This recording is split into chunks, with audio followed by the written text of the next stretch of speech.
A finales de los años 40, Paul Kosok visitó un sitio arqueológico en el Valle de Supe, prácticamente desconocido por los arqueólogos de la época. Chupacigarro, como fue registrado, presentaba enormes pirámides y plazas circulares, pero ni el sitio ni los demás asentamientos que se encontraban cerca recibieron la atención de los investigadores. Sería recién, en los años 90, que Ruth Chadi empieza un proyecto de investigación en la zona, rebautiza el sitio como Caral y anuncia el descubrimiento de una nueva civilización. Mi nombre es Sergio Sáez y hoy sí hablaremos de Caral y los sitios del norte chico. Estamos a punto de cumplir 200 años como país. Sin embargo, mucha de nuestra historia, de miles de años, está cubierta por una neblina de ideas ya superadas y de leyendas. En este programa Sergio intentará disiparlas y hacernos ver cómo aún hoy se conservan varios elementos de nuestro pasado.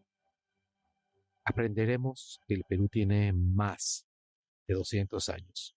Para empezar, quisiera dejar algo bien en claro.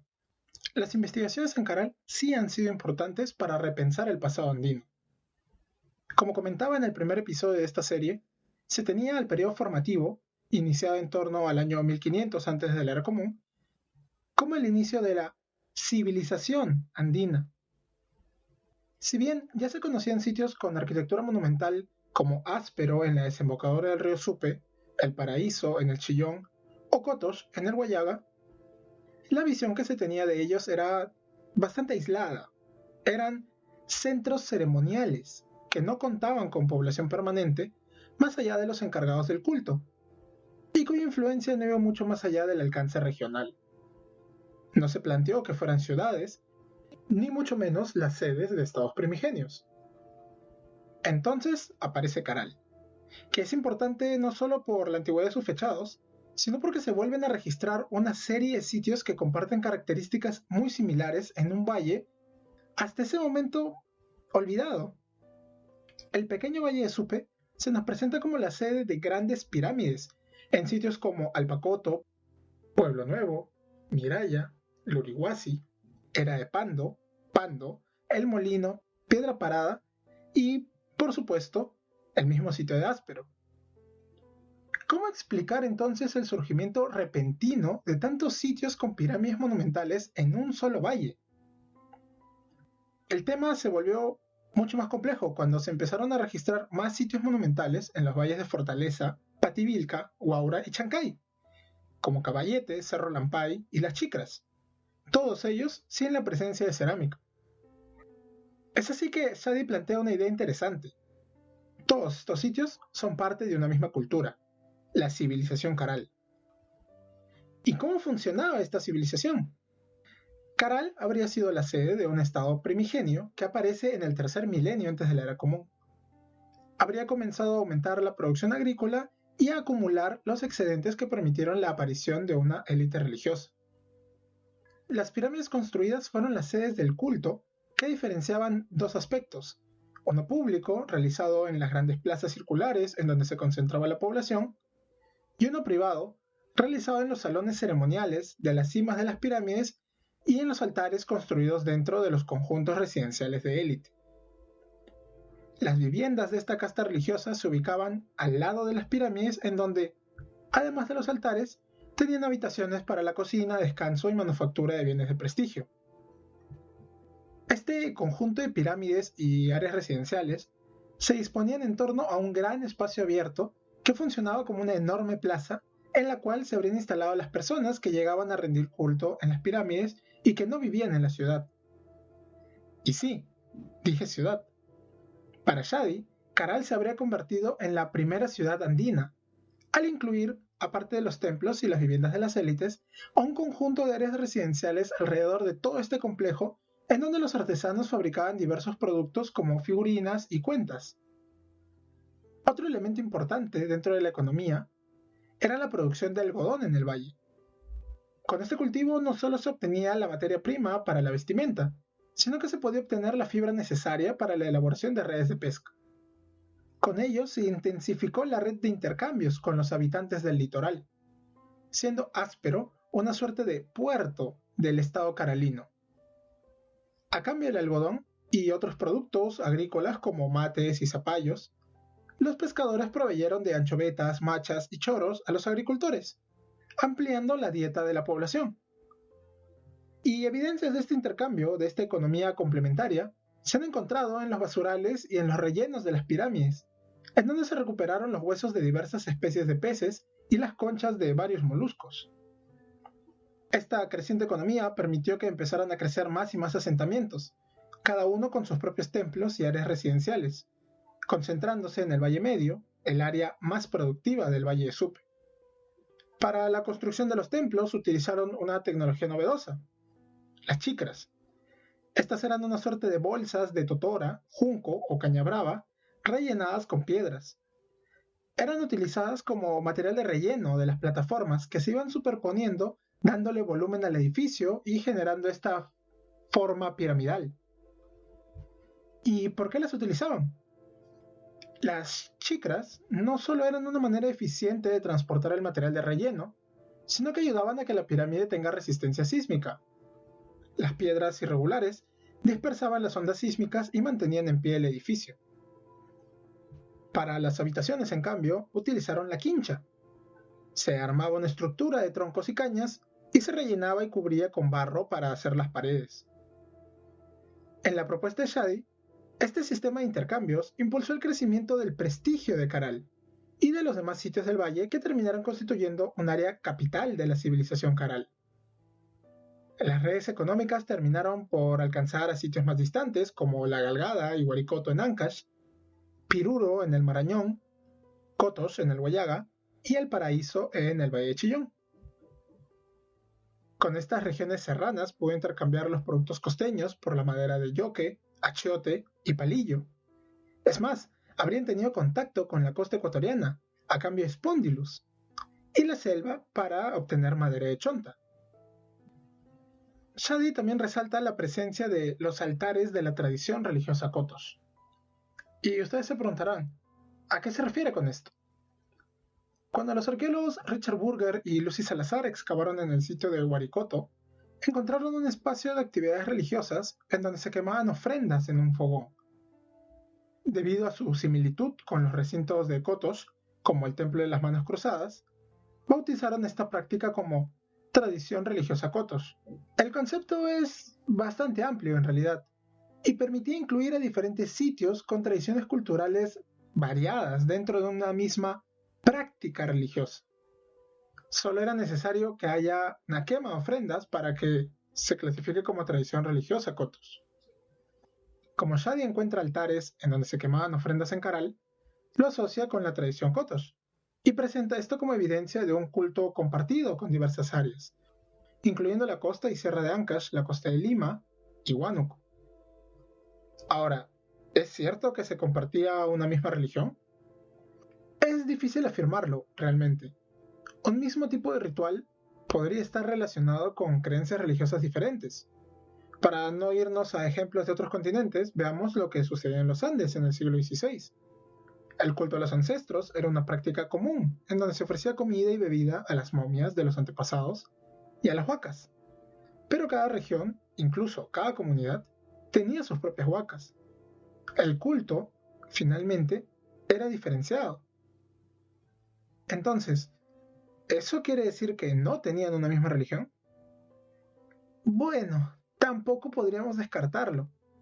De nuevo, regresando al siglo XVI, junto con los cultos locales existieron cultos regionales, como los cultos a Libiac y Pariacaca en la Sierra Central. Pero a pesar de tener dioses compartidos, no había una unidad política en toda la región de un mismo culto. Personalmente creo que el debate está abierto, sobre todo porque sí existen diferencias en el culto religioso del formativo inicial. Cuando Elizabeth Bonnier descubre los niveles precerámicos del sitio arqueológico de Piruro, actual Huánuco, encuentra que existen ciertos parecidos y diferencias entre los templos. Decide bautizar como tradición arquitectónica mito a un conjunto de edificios con características similares, que son las siguientes: piso a desnivel con fogón central, recinto cuadrangular, preparación especial de los niveles de relleno y piso antes de la construcción de un nuevo recinto, presencia de nichos, ducto de ventilación y la práctica del entierro de templos, el cual consistía en no destruir por completo un recinto antes de construir uno nuevo, sino que se lo tapaba, se protegía, por ejemplo, algunos elementos como las manos cruzadas en el templo de las manos cruzadas, valga la redundancia, de Kotos, y sobre este se construyó un nuevo edificio. Estas características las encontramos en el templo de los nichitos, el templo blanco, el templo de las manos cruzadas, todos ellos en Kotos, también en Piruro y el silencio en el Valle de Santa. Pero, ¿cuál es la importancia de diferenciar entre una tradición religiosa y una tradición arquitectónica? Pues que, como había mencionado, el concepto de Burger, al basarse solo en una práctica específica, en este caso la quema de ofrendas, es tan amplio que podría incluirse hasta el sitio Santana la Florida dentro, a pesar de que culturalmente es muy diferente al resto de sitios mencionados. Y justamente al definir mejor estas características arquitectónicas, podemos encontrar diferencias en los cultos, que podrían reflejar diferencias religiosas en una mayor escala. El templo Mito de la Galgada, por ejemplo, presenta un recinto de esquinas redondeadas, mientras que el conocido como Altar del Fuego Sagrado en Caral es circular. Hay otro elemento importante.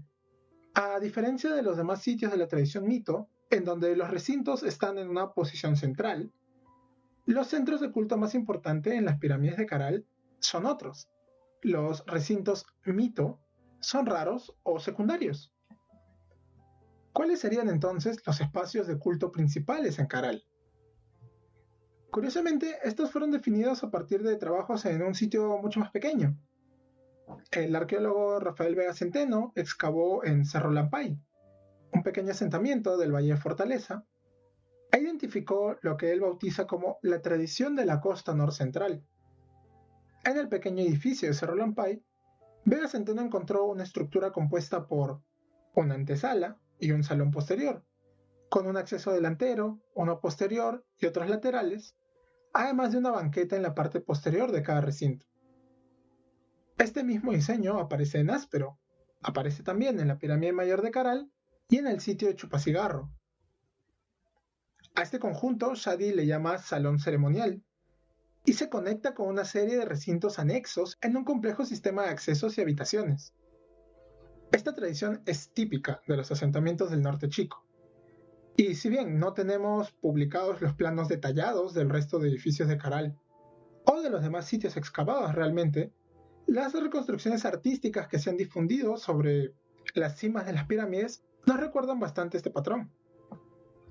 Otro aporte importante de Vega Centeno es la observación de que este tipo de edificios no se construyeron en un solo momento.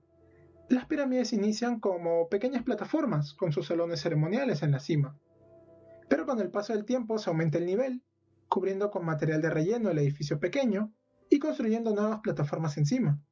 Poco a poco, los edificios van ganando volumen y se termina con enormes pirámides como las de Caral, Áspero o Pueblo Nuevo. Este fenómeno, identificado como ya habíamos dicho en Kotos y bautizado como entierro de templos, se encuentra en el norte chico en una escala muchísimo mayor. ¿Y por qué es importante reconocer esta técnica constructiva? Porque así podemos saber que las pirámides no son resultado de un solo momento constructivo masivo. Hay una historia detrás del crecimiento, no solo de cada asentamiento, sino de cada edificio. Por cierto, ¿no han notado la enorme concentración de pirámides en un valle relativamente pequeño como es Supe? Pirámide mayor, pirámide menor, pirámide central, pirámide de la cantera, pirámide de la Huanca, pirámide de la galería. 6 enormes pirámides, sin contar el templo del anfiteatro, todas en una única ciudad, Caral. ¿Cuántos cultos se realizaban en Caral? Y si a esto le sumamos todas las otras pirámides del valle, ¿cómo habría funcionado este sistema religioso? Si bien es cierto, hoy en día una ciudad como Lima está llena de iglesias, estas no son el eje político-económico de la ciudad, como se ha planteado para la civilización Caral.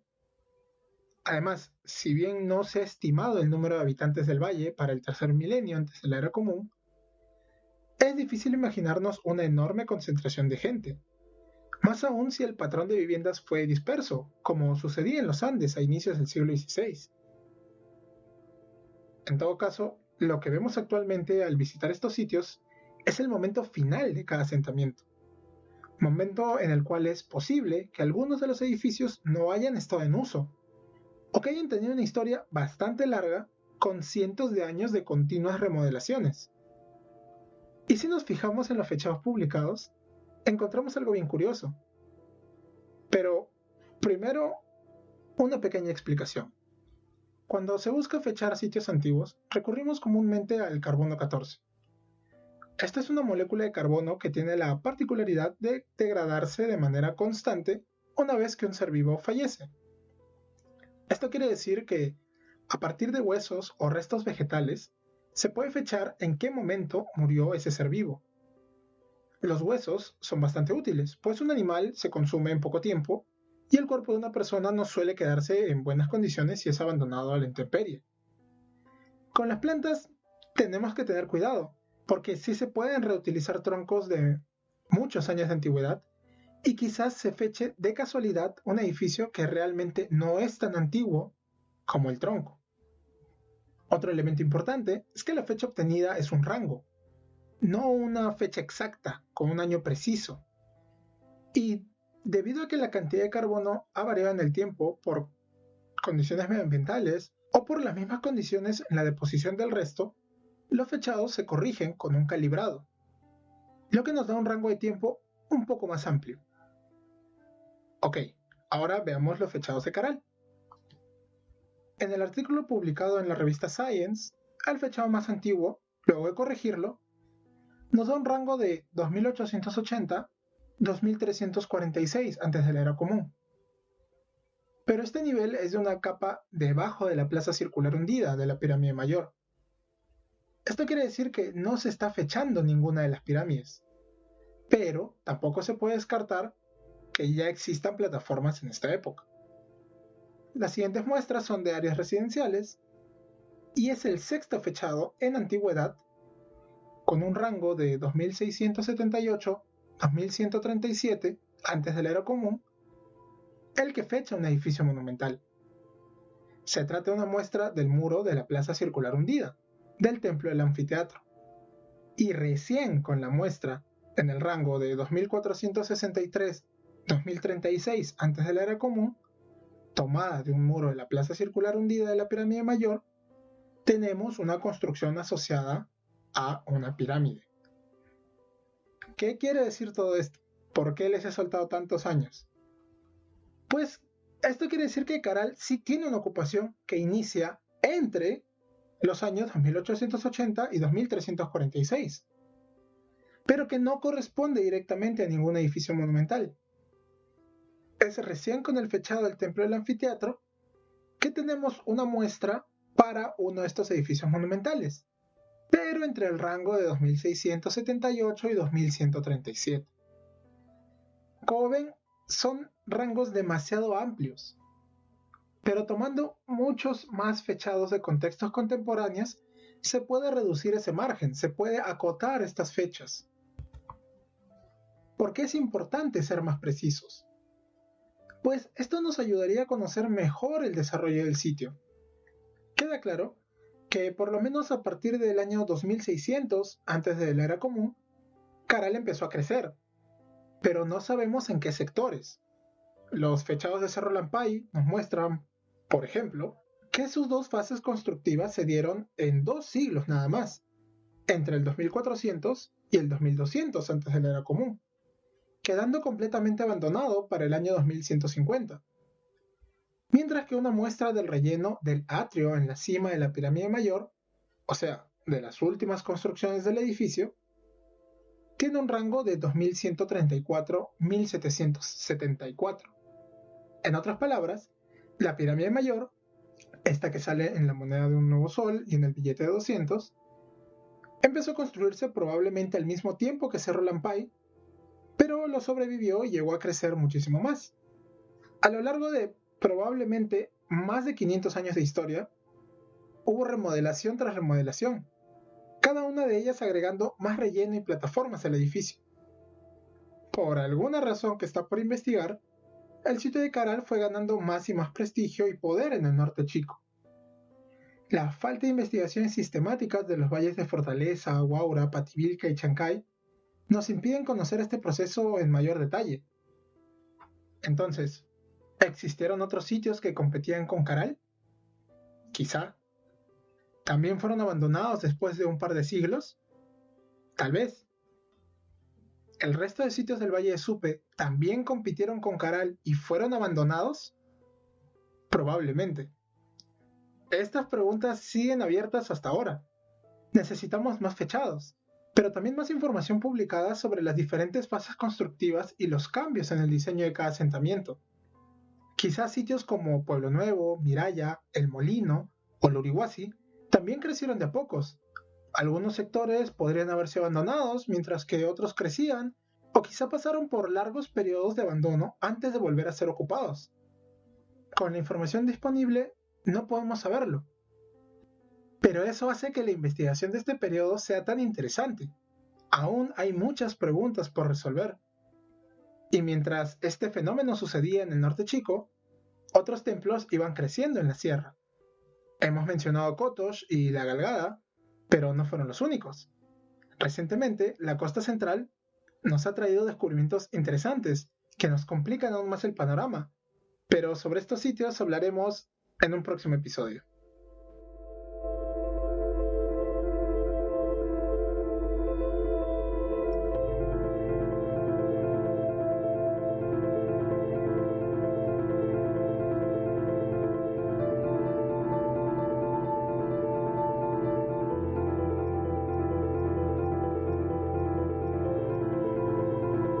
Espero que les haya gustado este capítulo, que como han visto es parte de una serie dedicada al tema de los orígenes de la civilización andina.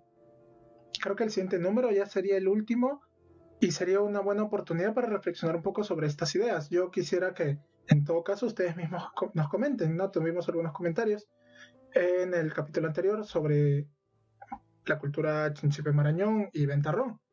¿Qué es lo que creen? ¿Qué es lo que consideran que es cierto o no? ¿O qué información no les queda clara sobre el mismo sitio de Caral? Que ya es un sitio importante, famoso y que pone al Perú en los ojos del mundo. Sus preguntas, comentarios, críticas, como siempre, lo pueden dejar en la caja de comentarios, en la cuenta de iVoox. Si nos escuchan por Spotify, pueden escribir a la cuenta de Twitter de este programa, @más de 200, 200 con números.